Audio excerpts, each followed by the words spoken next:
Istrinya tercinta Terus Khadijah bagaimana radhiyallahu hubungan anha dengan anak dan saya yang mengatakan sebulan hamilun pesantren? Ini mau nanya. qala qad khasyitu ala nafsi. Terima kasih Bapak. Aku Assalamualaikum mengkhawatirkan warahmatullahi diriku akan celaka. Bismillah. Assalamualaikum warahmatullahi wabarakatuh. Alhamdulillah hamdan katsiran thayyiban mubarakan fih kama yuhibbu rabbuna wa yarda. Pemirsa Fatwa TV, alhamdulillah kita sore ini bisa berjumpa lagi di program kesayangan kita ya, live interaktif meneladani akhlak Rasulullah SAW. Dan alhamdulillah meskipun Allah memberikan hujan yang alhamdulillah besar, semoga berkah dan rezekinya juga besar bagi kita semua. Dan program ini sempat, wah jadi live nggak nih ya? Hujan besar nih menuju ke studio, alhamdulillah. Dan Ustadz pembimbing atau pembina Ustadz acara ini juga hujan deras. Di mana? Di kota Solo. Bagaimana kalau kita sapa langsung ke Ustadznya? Ya. Assalamualaikum warahmatullahi wabarakatuh. Ustadz Sofyan Baswedan. Waalaikumsalam warahmatullahi wabarakatuh. Iya Ustaz, gimana Ustaz kabar kota Solo di tengah musim anomali ini Ustaz? Lagi diguyur hujan yang lebat ini, masya Allah. Oh ya masya Allah ya, alhamdulillah masya Allah. Nafi'an. Amin, oh masya Allah. Iya di sini nggak ternyata rata ya Ustaz. Tak kira cuma di Jakarta toh. Sampai ke Solo juga ternyata. Aduh, masya Allah. Iya, Ustaz, alhamdulillah, Ustaz. Ini apa Ustaz? Bolehkah kita untuk acara ini masuk ke episode mendekati 40, Ustaz? Masuk episode ke-40 masih cukup banyak. Atau 40 lebih ya? 45 kalau nggak salah. Begini, Ustaz. Bolehkah kita mulai dengan pertanyaan yang sudah masuk? Karena alhamdulillah antriannya panjang. Begitu. Ya, silakan. Alhamdulillah. Pemirsa Fatwa TV, bagi yang sudah bertanya, semoga kita bacakan pertanyaannya dan bisa dijawab oleh Ustazuna Dr. Sofyan Baswedan Hafizahullah Ta'ala. Baik, kita mulai dari pertanyaan pertama ya. Pertama, pertanyaan dari Suhendar, Ustaz, Sumatera Utara, Kabupaten Asahan. Anak muda nih tampaknya. Assalamualaikum warahmatullahi wabarakatuh. Ustadz Sofyan, Afwan, izin bertanya ini. Bagaimana caranya menjaga pandangan? Karena saat mengendarai sepeda motor atau mobil, sulit sekali untuk tidak menundukkan pandangan. Karena hampir pasti saat mengendarai kendaraan akan terlihat yang tidak pantas untuk dilihat. Seperti terlihat perempuan yang terbuka auratnya. Dan yang kedua, bagaimana cara menjaga syahwat dikala pemuda yang belum menikah selain dengan memperbanyak puasa. Mohon nasihatnya. Barakallahu fikum. Baik, bismillah, alhamdulillah, wassalatu wassalamu ala rasulillah wa ala alihi wa sahbihi wa man walah, amma ba'd. Ya, barakallahu fik kepada akhi Suhendar terkait dengan cara menundukkan pandangan ketika sedang berkendara. Barakallahu fik. Allah Subhanahu wa taala berfirman, fattaqullaha mastata'tum. Allah juga berfirman, la yukallifullahu nafsan illa wus'aha. Allah menjelaskan bahwa yang namanya bertakwa kepada Allah, baik dengan menjalankan perintahnya ataupun dengan menjauhi larangannya, itu terutama menjalankan perintahnya ya. Yeah. Itu kita semaksimal yang kita sanggup, yang kita mampu. Gitu ya, artinya ya kita nggak mungkin memejamkan mata, itu akan membahayakan diri kita dan juga orang lain kan. Yeah. Ya kita melihat ke arah yang memang kita harus melihat ke situ. Kalau kita sedang berkendara lurus ya kita melihat ke depan. Kalau kita mau belok ya kita melihat ke arah yang kita akan belok. Dan semisalnya ya, artinya yang kita tidak bisa untuk tidak melihat ke arah sana, ya kita lihat ke sana nggak apa-apa. Kalau di sana tiba-tiba melintas ada wanita yang tersingkap auratnya, itu kita cukup istighfar, kemudian tidak menatapnya. Ya, yang nggak sengaja terlintas itu kita tidak berdosa, karena Nabi SAW pernah bersabda kepada Ali bin Abi Thalib yang artinya, ya Ali, la tutbi'in nadratan nadrah, fa inna lakal ula wa laysa lakal thaniyah, aw laysa lakal ukhra. Wahai Ali, jangan pandangan yang sempat secara tidak sengaja itu tertuju kepada sesuatu yang terlarang, itu jangan kau ulang lagi. Yeah. Jadi misalnya kita lihat ke depan, tiba-tiba ada wanita yang tidak menutup aurat melintas, jangan kita melihat lagi yang kedua kali. Kalau yang pertama kita dimaafkan, tidak berdosa. Tapi yang kedua itu baru berdosa. Karena yang kedua itu bukan lagi tidak sengaja, namun ada kesengajaan. Ya. Jadi patokannya adalah ketika itu disengaja, padahal kita tidak harus melihat ke arah situ. Kita harusnya melihatnya ke depan karena kita sedang jalannya lurus. Kenapa ketika ada yang melintas kok dilihat ke arah dia melintas? Ini yang terlarang. Tapi kalau yang terlintas begitu saja maka tidak mengapa. Selain dengan berpuasa, bagaimana? Ya dengan menikah. Kalau ingin menjaga pandangan, menjaga syahwat agar tidak terlampiaskan dengan cara-cara yang terlarang, ya kita segera menikah. Apalagi kalau sudah memiliki kemampuan secara finansial, optimis lah bisa menafkahi, maka segeralah menikah.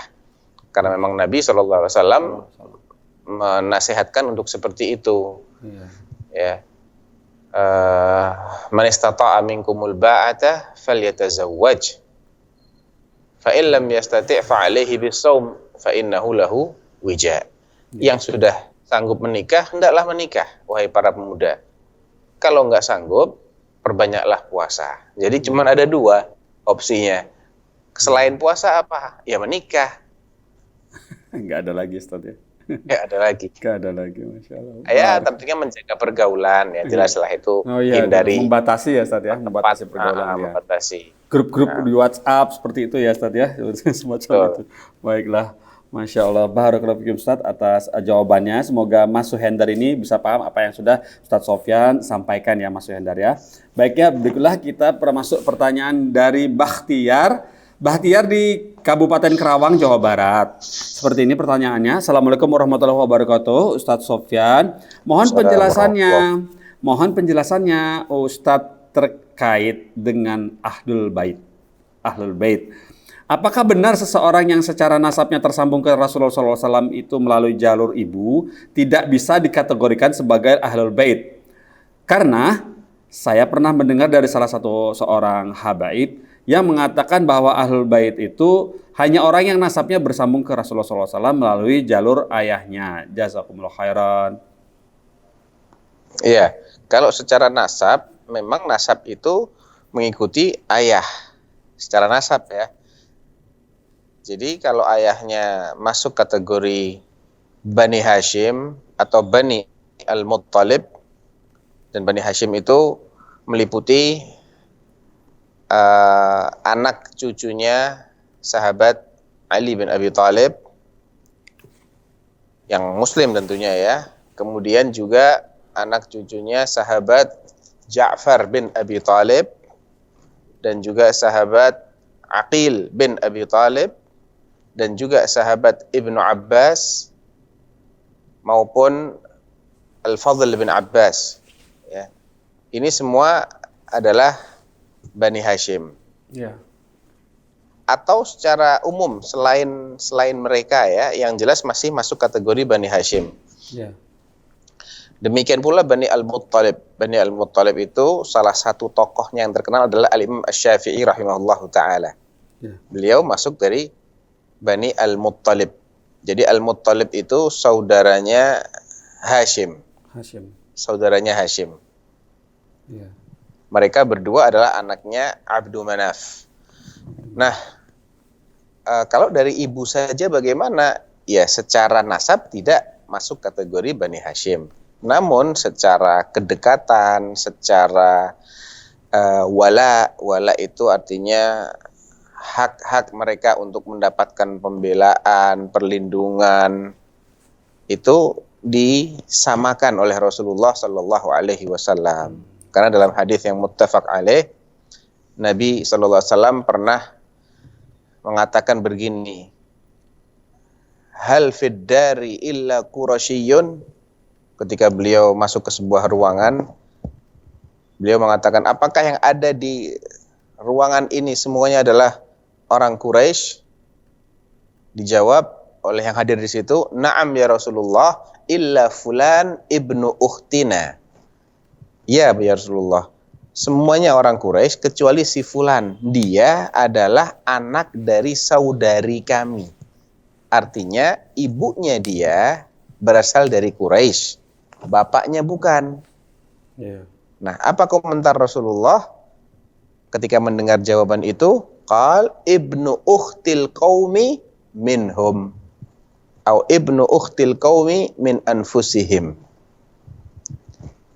Anak dari perempuan suatu kaum adalah bagian dari kaum itu. Masya Allah. Anak dari perempuan. Jadi ada suatu kaum misalnya nih,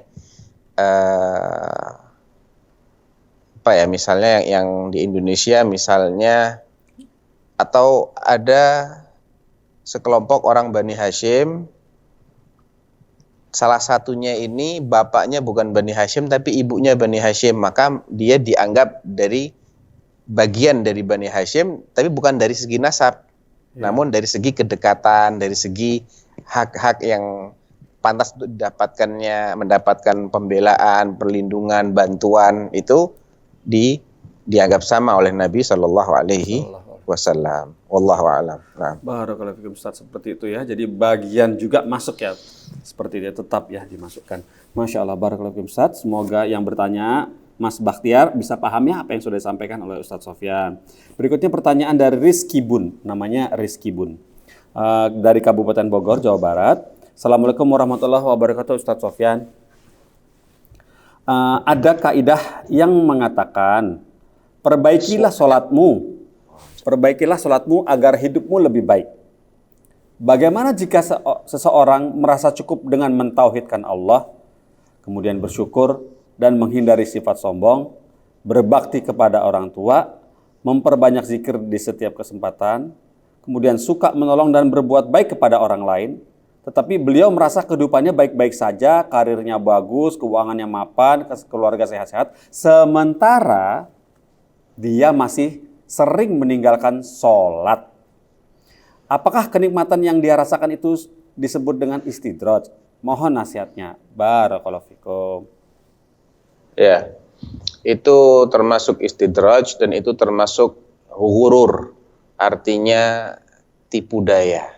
Dia tertipu dengan dirinya sendiri atau tertipu dengan syaitan yang membisikkan bahwa sudah cukup kok kamu bertauhid. Padahal itu bukan tauhid. Yang namanya tauhid itu bukan hanya teori, tapi tauhid itu tidak bisa dilepaskan dari amal. Bagaimana mungkin seseorang dikatakan sudah bertauhid, tapi dia masih meninggalkan rukun Islam terbesar setelah tauhid, yaitu as-salah. Ya, Nabi tidak pernah membeda-bedakan antara orang yang mengatakan la ilaha illallah dengan orang yang tidak sholat. Kalau nggak sholat dianggap batal la ilaha illallahnya. Kata beliau, al-ahdul ladzi bainana wa bainahumus shalah, faman tarakaha faqad kafar. Ya. Ikatan yang menjadikan atau perjanjian yang melindungi darah mereka dari kami adalah sholat. Kalau mereka masih sholat, terjaga kehormatannya, darahnya, hartanya. Tapi kalau mereka meninggalkan sholat, mereka dianggap kafir. Kalau kafir berarti tidak lagi terlindungi darah dan kehormatannya bagi dalam kacamata syariat. Dalam Al-Quran di surat At-Taubah Allah mengatakan fa'in tabu wa aqamus shalah wa atawuz zakah fa ikhwanukum fid din. Kalau mereka mau bertaubat dari syirik, mendirikan salat dan membayar zakat, maka merekalah saudara kalian seagama. Artinya kalau mereka tidak melaksanakan yang tiga ini, meninggalkan salah satunya, mereka tidak dianggap sebagai saudara kita seagama. Jadi nggak bisa dikatakan baik-baik saja. Wallahi, dia tidak baik-baik saja. Dia terancam dengan siksa yang sangat berat. Bagaimana dikatakan baik-baik saja? Kalau dia merasa baik-baik saja, cukuplah itu sebagai hukuman bagi Allah, dari Allah Subhanahu wa taala atas dirinya, karena hukuman yang terbesar dari pelaku maksiat adalah manakala dia sudah tidak merasa lagi berbuat maksiat. Artinya apa? Artinya hati dia ini sudah tertutup oleh noda-noda hitam akibat dosanya sehingga hidayah ini sulit lagi masuk. Naudzubillah, kalau dia merasa seperti itu, ini indikator yang sangat mengerikan. Ya, indikator yang sangat mengerikan. Seperti Nah, itu ya. Masya Allah, barakallahu fikum Ustaz atas jawabannya Ustaz Zuna. Masya Allah, mengerikan ya Ustaz ya, ternyata seperti itu ya. Istidraj ya, itu udah pasti ya, baiklah. Alhamdulillah, barakallahu fikum Ustaz. Pertanyaan berikut dari Mukhlis. Mukhlis di Kabupaten Ogan Komering Ilir, Sumatera Selatan. Assalamualaikum warahmatullahi wabarakatuh Ustaz Sofyan. Ustaz, saya mau bertanya nih. Apa hukum mengqadha sholat wajib karena sakit dan sulit untuk bersuci di area vital, masih keluar darah karena operasi, dan berniat jika sudah sehat akan mengqadha sholat wajib yang ditinggalkan? Syukran, mohon masukannya ya Ustadz dan nasihatnya. Barakallahu fikum. Iya, barakallahu fiik atas antusiasmenya untuk memelihara sholat 5 waktu ya. Ini kebalikan dari pertanyaan sebelumnya, subhanallah. Pertanyaan sebelumnya gak sholat, yang ini sudah sholat, dia kepingin lagi mengqadha sholatnya, masya Allah. Ya, tapi perlu kita ketahui bahwa nggak ada itu keharusan untuk mengqadha sholat bagi orang yang sudah melaksanakan sholat, walaupun ketika itu dia tidak bisa sempurna karena memang ada udzur, yaitu keluarnya dari darah ya. Iya, dari organ vital ya. Operasi, bekas operasi. Karena memang jadi karena mungkin efek dari operasi yang memang itu memerlukan waktu untuk penyembuhan, maka apa yang dilakukan oleh saudara penanya itu sudah tepat, tetap dia sholat. Yang saya pahami seperti itu ya, kan mengqadha. Kalau mengqadha berarti dia sholat, kemudian merasa sholatnya nggak sah karena dalam keadaan keluar darah. Tidak mengapa, akhi atau ukhti, perempuan atau laki tadi mas? Mukhlis. Yang nanya. Namanya Mukhlis laki ya? Mukhlis, nggak apa-apa akhi. Jadi antum tetap sholat, walaupun dalam keadaan mengeluarkan darah atau sesuatu dari organ vital karena efek samping dari operasi, dan tidak perlu lagi mengqadha.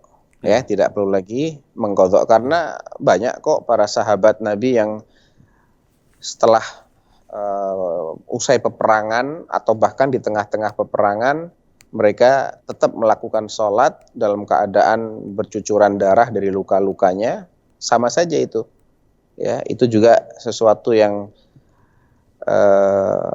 udzur ya, karena nggak bisa dipastikan mampet dulu. Yang namanya luka ya kadang masih keluar juga. Dan mereka tetap melaksanakan sholat dan tidak ada riwayat mereka mengulang atau mengqadha sholatnya yang mereka lakukan dalam keadaan seperti itu. Jadi tidak ada perintah untuk mengqadha sholat bagi orang yang sudah melaksanakan sholat sesuai dengan yang dia mampu. Masya Allah. Kecuali kalau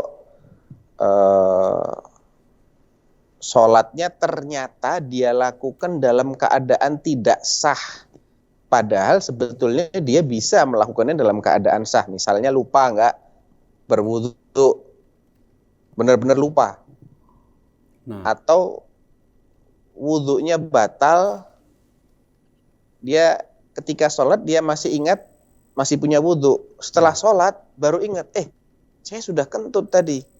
Nah ini dia baru wajib mengqadha. Karena sejatinya sholat yang dia lakukan tadi itu hukumnya tidak sah, padahal dia tidak ada uzur untuk mendahulukan wudu sebelum sholat. Tapi kalau yang ditanyakan ini kan memang tidak ada pilihan lain, dia mau wudu tetap itu akan keluar, tidak wudu juga akan keluar, dan dia telah melakukan apa yang dapat dia lakukan. Dia sudah berwudu tapi tetap keluar itunya najisnya. Ya sudah, nggak ada lagi yang wajib dia lakukan selain apa yang dia sanggup untuk lakukan, sehingga tidak perlu ada qadha. Allahu a'lam. Masya Allah, tidak perlu ada qadha lagi jika sudah maksimal ya Ustaz ya. untuk dalam Betul. menyelenggarakan sholat dan syarat-syarat rukun-rukunnya.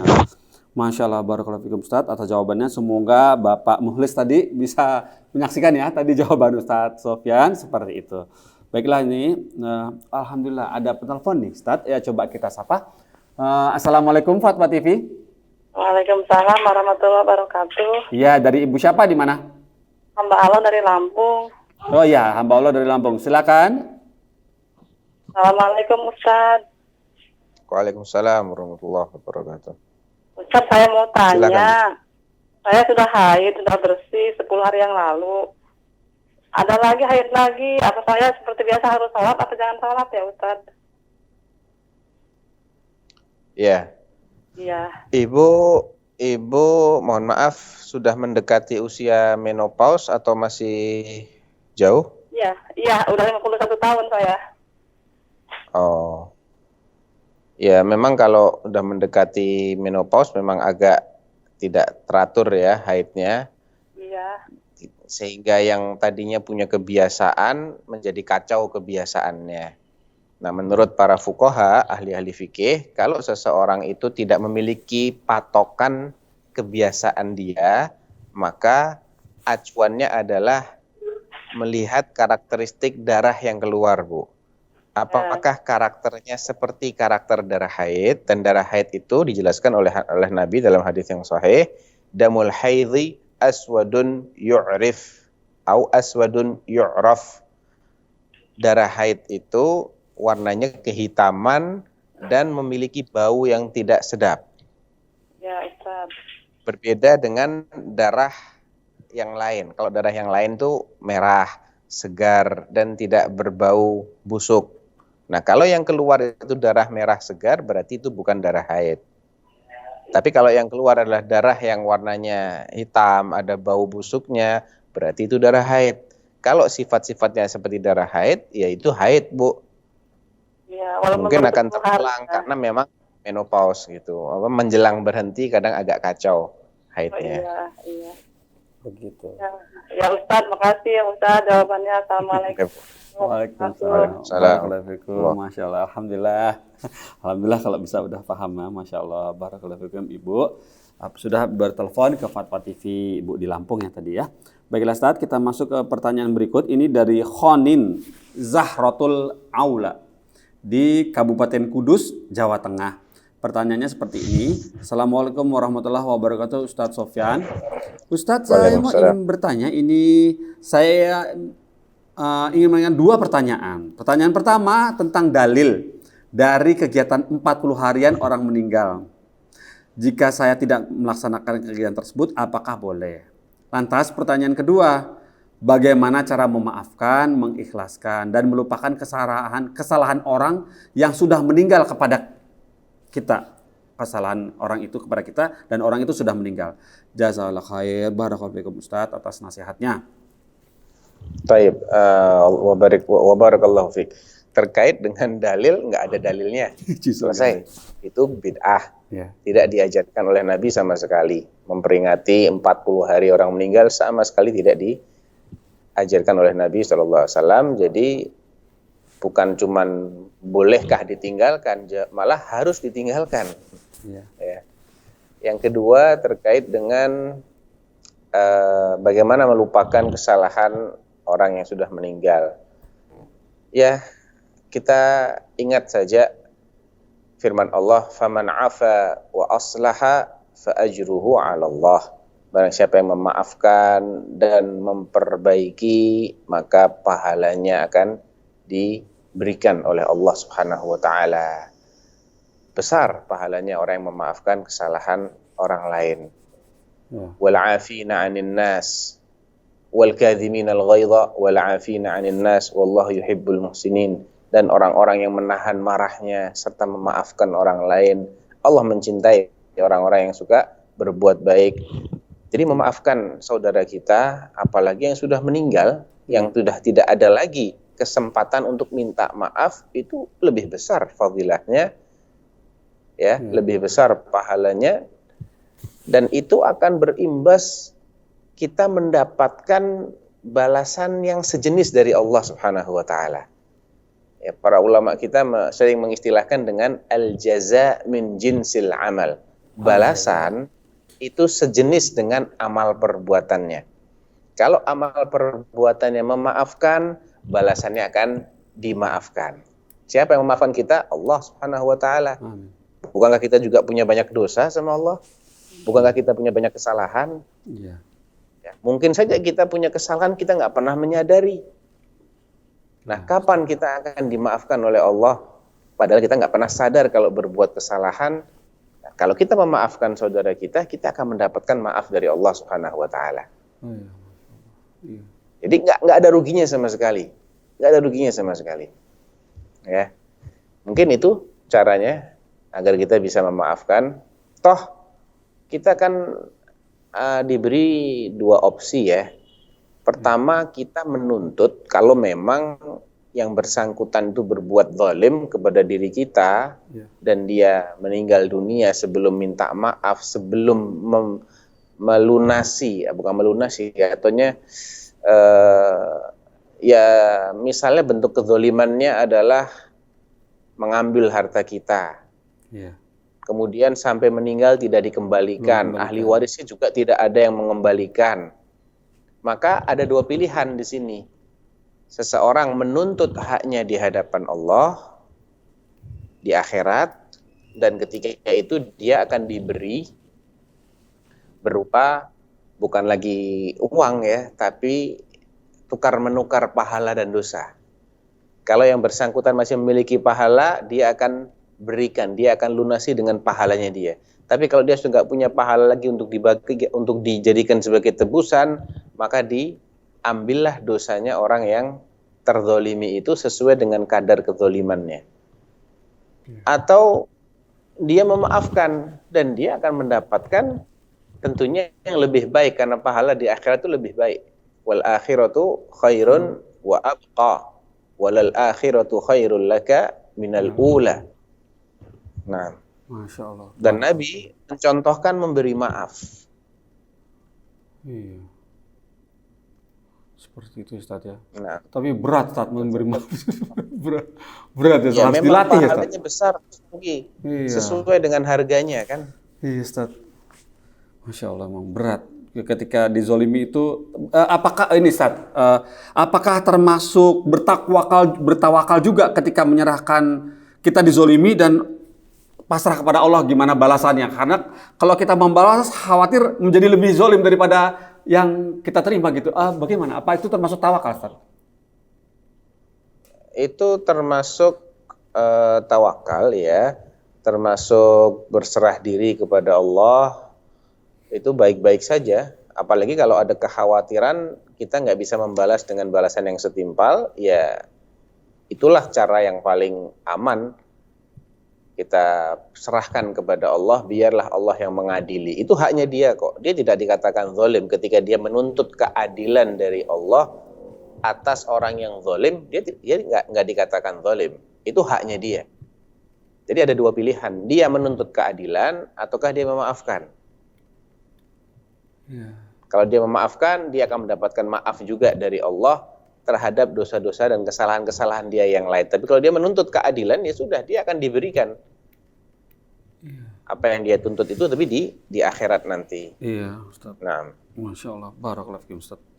Masya Allah. Alhamdulillah. Ini sudah ada penelpon di line telepon. Coba kita sapa. Assalamualaikum Fatwa TV. Waalaikumsalam. Iya Ibu. Dari Ibu siapa di mana? Dari Hamba Allah Jakarta. Oh iya Ibu Hamba Allah Jakarta. Silakan Ibu. cek Mas Pongki. Ya. Terputus ya? Oh, coba cek. Bismillah. Udah masih bisa monitor suara Anda, Ustaz? Iya.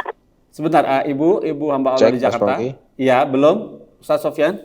Nggak jelas suaranya. Kurang jelas ya? Pan. Sebentar. Apakah sudah jelas sekarang, Ustaz? Cek, bismillah.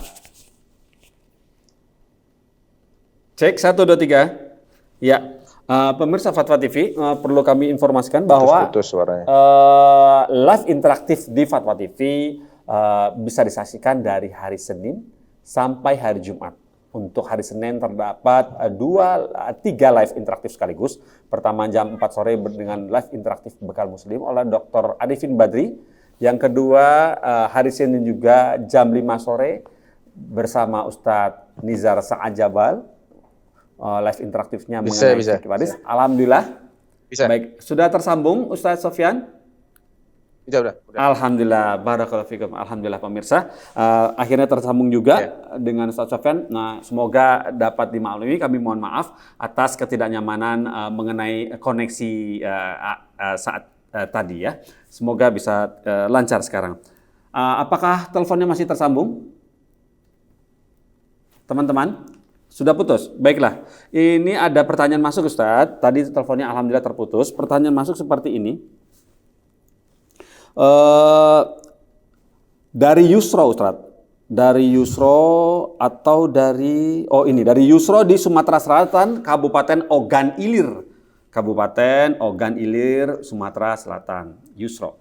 Assalamualaikum warahmatullahi wabarakatuh. Ustaz Sofyan ingin bertanya, ketika mayat ditaruh di dalam kubur, kebiasaan warga desa saya ini diikat ikatan tali kepala selalu dilepas.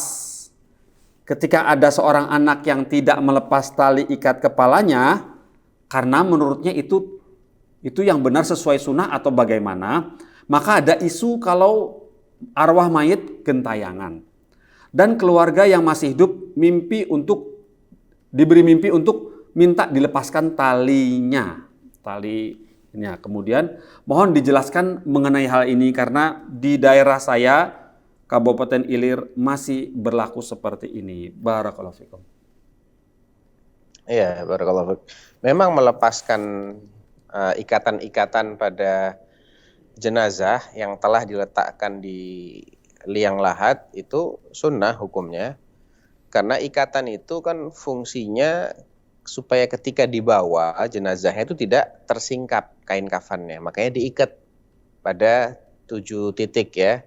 Di ujung telapak kaki, kemudian di lutut, kemudian di bagian pinggang tengah ya, perutnya, pinggang, kemudian di mana lagi ya?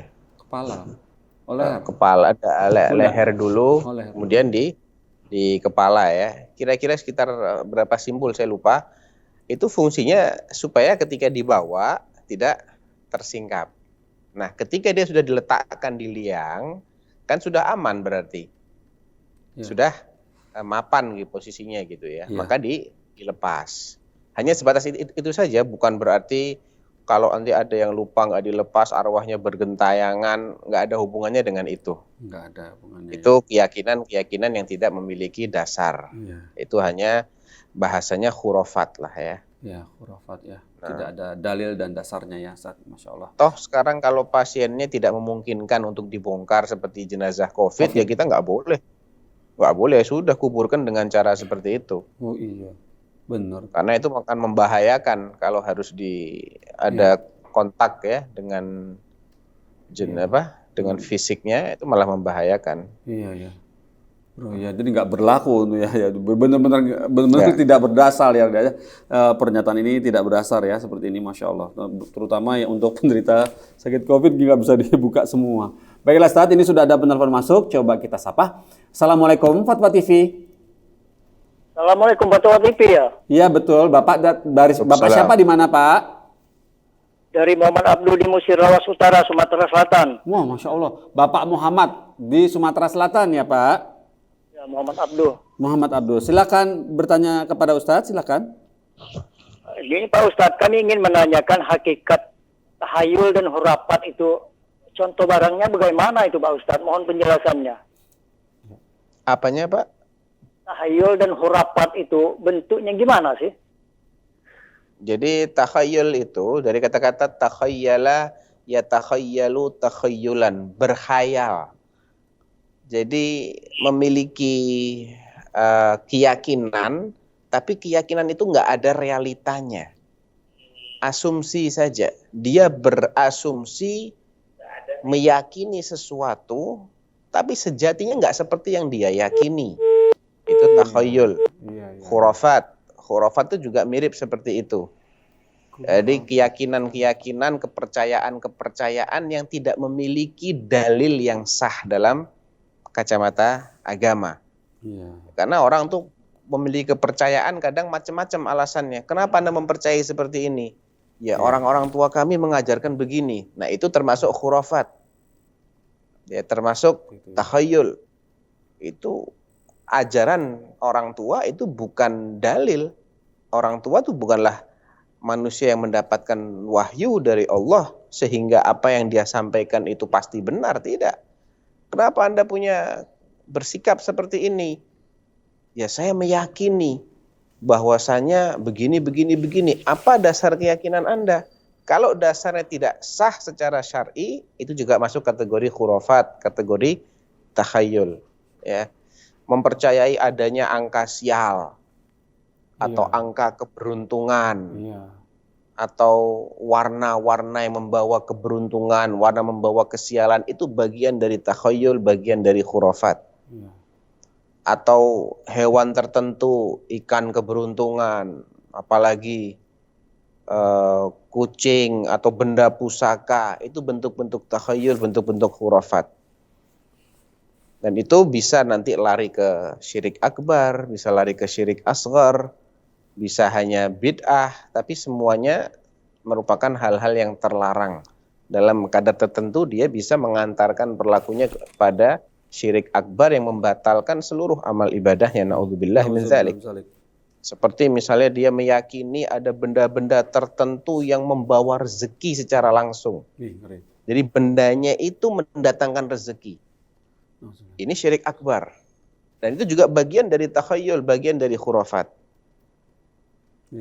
Atau dia menggunakan jimat ya, dengan keyakinan kalau saya pakai ini saya akan aman. Dia akan memberikan perlindungan kepada saya. Itu juga bagian dari syirik akbar. Nah, na'udzubillah. Na'udzubillah, jangan sampai kita terjebak seperti itu ya. Alhamdulillah. Barakallahu fikum Ustaz atas jawabannya. Ini sudah ada penelpon masuk. Coba kita sapa. Assalamualaikum Fatwa TV. Ya, Assalamualaikum Fatwa TV. Waalaikumsalam. Ya, Ibu. Dari Ibu siapa di mana? Dari Mbak Aula, Jakarta. Oh, yang tadi terputus ya, Bu ya. Silakan, Ibu. Silakan, Ibu. Iya. Assalamualaikum Ustaz. Waalaikumsalam warahmatullahi wabarakatuh. Ya, Bu, silakan, Bu. Saya mau tanya, pada saat bacaan sholat tasahud akhir, itu kan ada sholawat yang inak hamidum majid. Itu kalau dibaca satu kali sah nggak sholatnya Ustaz? Artinya hanya di akhir saja, Bu ya? Ya, di akhir saja, sama pada saat tasahud akhir kita kan dianjurkan berdoa dengan tunjuk jari ya. Pada setelah berdoa itu posisi jari sudah turun apa masih nunjuk gitu Pak Ustadz? Itu aja, jazakallahu khairan Pak Ustadz. Baik, barakallahu fiik. Iya. Kalau Ibu hanya membaca satu kali di bagian akhir saja, ya Allahumma sholli ala Muhammadin wa ala ali Muhammad kama shallaita ala Ibrahim wa ala ali Ibrahim wa barik ala Muhammad wa ala ali Muhammad kama barakta ala Ibrahim wa ala ali Ibrahim innaka Hamidum Majid. Hanya di akhir, enggak ada masalah, Bu. Boleh. Sah. Alhamdulillah. Boleh saja, enggak ada masalah. Yang kedua, telunjuk ini memang sunnahnya sebagaimana dalam hadis karena yushiru biha yad'u biha yarfa sababatahu yad'u biha. Jadi selagi dia membaca bacaan yang sifatnya doa, maka diiringi dengan mengangkat jari telunjuk. Sunnahnya seperti itu. Jadi kalau doanya belum selesai ya masih diangkat. Ketika selesai berdoa, Assalamualaikum warahmatullahi wabarakatuh, baru selesai. Ya. Gitu.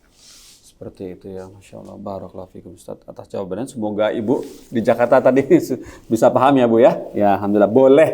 Inna Hamidum Majid itu di akhirnya saja boleh. Alhamdulillah. Baiklah Ustaz, coba sekarang kita masuk ke pertanyaan berikut isi Ustaz. Oh, ada penyanya, Masya Allah. Coba kita sapa dulu penyanyanya. Assalamualaikum Fatwa TV. Waalaikumsalam warahmatullahi wabarakatuh. Iya, dari Bapak siapa di mana? Dari Bapak Yanto dari Palembang. Wah, jauh juga Pak Yanto. Silakan Pak Yanto. Nah, Assalamualaikum Ustaz. Palembang tuh logatnya Jawa. Mau bertanya tentang ini loh Pak. Bagaimana hukumnya menghakikahi orang-orang yang sudah meninggal? Oh, Putus. halo Pak Yanto, masih tersambung kah? Halo Mas. Ya. Ini loh Pak. Hukum mengakekahkan orang yang sudah meninggal? Iya. Oh, begitu. Baiklah, itu saja Bapak Yanto. Iya, itu saja. Terima kasih. Ya, jelas sama-sama Pak pertanyaannya, Yanto. Mas Pongki. Iya, type. Ya, terima kasih Pak Yanto. Bagaimana tadi? Ya, begini Ustadz Sofyan, pertanyaan dari Pak Yanto di Palembang tadi, bagaimana hukumnya mengakikahkan orang yang sudah meninggal? Hukumnya bagaimana? Bagaimana? Coba tolong diulangi tadi. Diulang. Baik, Nggak jelas tadi. Bapak Putus-putus Yanto, suaranya. ya, Bapak Yanto di Palembang mengutarakan seperti ini, Ustadz, bagaimana hukumnya mengakikahkan orang yang sudah meninggal? Oh, mengakikahkan orang yang sudah meninggal. Baik, gitu. Iya betul. Yang Ustaz. belum diakikahi maksudnya ya. Ya betul. Ya. Fadal, Ustaz. Kayaknya sudah pernah kita bahas di Dewan Fatwa ya. Oh gitu. Apa fatwanya ya, Ustaz ya? Iya, mengakikahi orang yang tapi bukan orang sudah meninggal ya, itu tentang orang yang sudah dewasa. Oh Yang iya. sudah lewat dari Sudah lewat usianya, ya. 7 hari 7 atau hari. 14 atau lewat dari 21 hari sudah dewasa lah. Tapi dia belum sempat diakikahi. Bagaimana, boleh nggak diakikahi? Kalau sudah meninggal, Allahu a'lam, saya nggak tahu. Iya, Masya Allah. Barakallahu fikum. Jadi seperti itu ya Bapak Yanto, semoga bisa bersabar, bisa bertelepon ke, juga bisa bertanya ke untuk bagian fikihnya ya, di Dewan Fatwa hari Senin jam 8 malam bersama Ustadz Dr. Musyafaat Darini. Seperti itu ya. Baiklah Ustadz, ini ada yang ingin bertanya seperti ini Ustadz. Ini seperti pertanyaan yang sudah pernah antum jelaskan, tapi ini agak sedikit berbeda. Dari hamba Allah Ustadz, pertanyaannya seperti ini, di Ngawi hamba Allah. Assalamualaikum warahmatullahi wabarakatuh. Ustadz Sofyan mau bertanya tentang puasa. Saya pernah mendengar kajian sunnah tentang puasa yang dilaksanakan bersamaan dengan puasa Senin Kamis, juga Ayyamul Bid. Seseorang melaksanakan ketiga puasa tersebut, salah satunya Ayyamul Bid, Senin Kamis, dan puasa Daud. Bagaimana caranya ini untuk membagi puasa ini yang utamanya yang mana? Karena saya melaksanakan semuanya ya Ustadz. Mohon nasihatnya. Barakallahu fikum. Afwan, tadi ada yang terputus. Iya. Jadi pertanyaannya suruh milih yang mana yang paling afdol atau Iya. boleh nggak dicampur-campur begitu? Saya kurang Iya. paham nih. Pertanyaannya betul. yang mana? Yang ditanya adalah beliau ini melaksanakan ketiga-tiganya. Suaranya putus-putus tadi. Jadi beliau, Bapak hamba Allah di Ngawi ini melaksanakan ke semuanya, ketiga-tiganya. Senin Kamis, Ayyamul Bid, puasa Daud, semua dilaksanakan. Nah, sebetulnya bagaimana ini Terus? yang utamanya? Yang paling utama yang mana? Yang paling utama. Nggak jelas nih, suaranya kacau. Ya. Apakah sudah bisa dimutar? Yang jelas? Bismillah. Iya. Iya, Masya Allah. Pemirsa Fatwa TV, kami mohon maaf atas ketidaknyamanan mengenai koneksi ya, insya Allah, karena memang cuaca sedang bergejolak di saat ini, baik di Jakarta maupun di kota Solo. Ustaz Sofyan? Tadi suaranya agak kurang jelas, yang saya tangkap. Ya. Apakah sekarang sudah tertangkap, Ustaz? Beliau melaksanakan Ayyamul Bid, Senin Kemis, dan puasa Daud. Ini khilafus sunnah. Kalau digabung seperti itu, cek, jelas nggak suara saya? Jelas, Baik. ya. Jadi Nabi SAW dalam kaitannya dengan puasa sunnah itu ada 3 level ya. Ya. Level yang paling ringan adalah puasa 3 hari setiap bulan Hijriyah. 3 hari setiap bulan Hijriyah. 3 hari ini kita diberi kebebasan. Mau 3-3-nya itu di awal bulan, ataukah di pertengahan, seperti Ayyamul Bidh, ataukah di akhir. Silahkan. Kalau ingin lebih dari itu, maka puasalah Senin dan Kemis. Itu sudah lebih baik daripada puasa 3 bulan setiap harinya.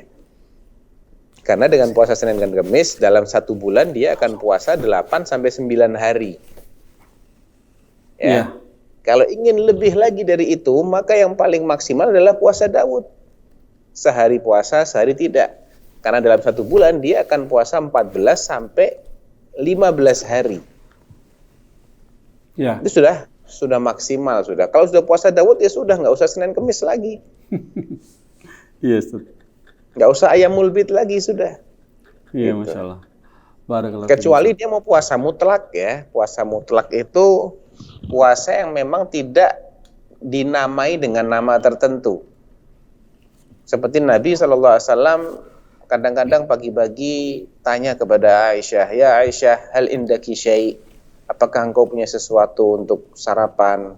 Kalau dijawab, "La syai' ya Rasulullah," nggak ada apa-apa ya Rasulullah. "Idzan ana sha'im." Ya udah deh kalau gitu saya puasa. Itu puasa mutlak. Bukan karena Senin, bukan karena Kemis, bukan karena Ayyamul Bidh, bukan karena Daud. Iya. Puasa karena memang kebetulan nggak ada yang bisa disantap, ya, nggak ada yang bisa dimakan, dan memang sejak subuh belum mengonsumsi apa-apa. Itu boleh kita puasa. Iya. Gitu. Seperti Tapi itu. kalau untuk diniatin Senin Kemis atau Ayyamul Bidh atau puasa Daud, ya jangan digabung jadi seperti itu, karena Nabi mencontohkannya yang paling baik adalah puasa Daud sudah. Dan puasa Daud itu tidak puasa setiap hari, tapi selang-seling. Ahabbus siyam ilallah siyamu Daud. Puasa yang paling dicintai Allah, puasa sunnah, maksudnya adalah puasanya Daud. Itu sudah yang paling baik sudah. Nah, Masya Allah. Barakallahu fikum Ustaz atas tipsnya ya Ustaz. Puasa Daud paling afdol ya Ustaz ya? Masya Allah. Alhamdulillah. Ustaz, alhamdulillah dengan jawaban antum tadi mengenai puasa yang paling afdol mengakhirkan acara kita sore hari ini Ustaz. Alhamdulillah. Barakallahu fikum Ustaz. Semoga pekan depan antum pasti berkenan ya kita ganggu untuk menjawab pertanyaan Ustaz ya.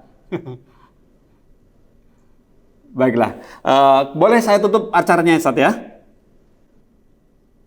Baik.